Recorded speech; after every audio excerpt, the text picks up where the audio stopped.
Today is January 21st, 2010, and I'd like to give you a little update on what's happening with St. Boniface in our mission location in Fond du Lac, Haiti. I know that many of you are very interested in what's happening there, and you have all been so involved with the work that we do there through your contributions of time and energy and resources and money. I want to assure you that our facilities there are intact, that they have not been significantly damaged by the earthquake, that none of our patients or none of our staff were injured.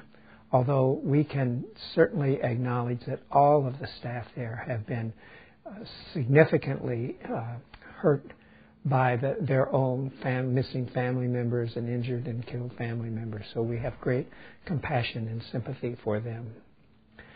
As of today, we've been successful in evacuating the delegation from Boston that was there, and they are all back in the States now, including Nanette and her husband, Fred.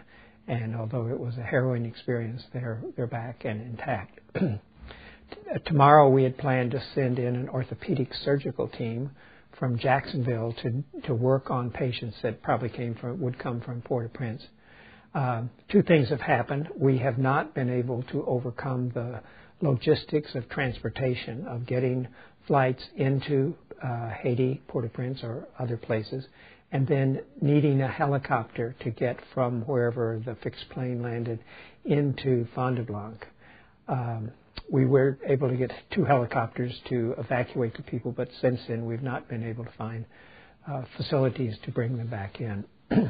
But also, the patients that we thought might have come from Port-au-Prince, injured and needing recovery, have not been there, undoubtedly because of the same situation of transportation that they can't get to us. What's happening today, as we're recording this, is more and more Haitians from Port-au-Prince are leaving town, and rightfully so because there's nothing there, to go back to their homes, whether it's in the mountains or further out in Haiti. And we expect to see an increasing number of people come to rejoin their families in the Fond du Lac area and will require a lot of care. The other concern for us as we speak is the ability to get supplies, particularly supplies of fuel and medical supplies. And that our need for that is great, to keep the generators and keep the trucks running and to keep the medical people that are there supplied. We have numbers of people calling and ask how can they help. And I respond to them that by far the most urgent need now is for cash, that we need real dollars to buy the medical supplies and other supplies that we need to keep the place running. And we are fully expecting an ever-increasing number of patients that are within our hospital.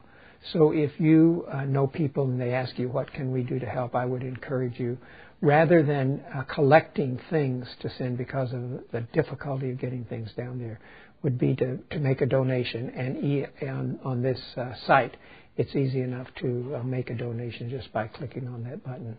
So keep all of us and all of the staff there, and particularly all of the Haitian people, in your prayers as we go forward, and stay close to us and keep track of what's going on and help when you can. So thank you so much. You are a blessing to all of us, and we appreciate your being with us. Thank you.